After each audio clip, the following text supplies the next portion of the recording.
আচ্ছা শোনো তো, তোমাদের সাথে আজকে অন্য কথা বলি। এই যে দেখো জানালার পাশে চায়ের কাপ। আমার বাসায় আসলে এরকম যে কোনো জায়গায় চায়ের কাপ দেখতে পাবে, বুঝছো? আমি অনেক গোছানো হলেও চায়ের কাপের বেলায় আমি কিন্তু গোছানো না। কারণ আমি অনেক চা খাই, বুঝছো? বাবার বাড়িতে আমি ছিলাম ছোট মেয়ে, তো গ্লাসে পানিটাও ভরে খেতে হতো না। আম্মুকে যদি মাঝে মধ্যে কাজে হেল্প করতাম তাহলে সেটা চা বানানোতেই, কারণ আমি চা খেতে পছন্দ করি সেজন্য। রান্নাবান্না শেখার মধ্যে প্রথম শিখেছিলাম এই খিচুড়ি রান্নাটাই, সহজ এবং মজার। তারপরে বিয়ের পরে দেখলাম যে আমার হাজবেন্ডেরও খিচুড়িই বেশি পছন্দ। টেবিলে অনেক খাবার থাকলেও সাথে যদি খিচুড়ি থাকে তাহলে খিচুড়ি সে আগে নেবে।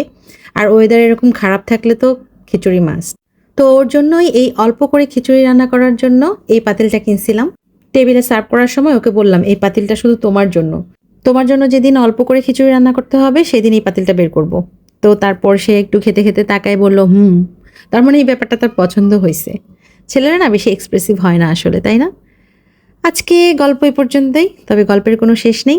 ভালো থেকো, সুস্থ থেকো, দেখা হবে আরেকদিন।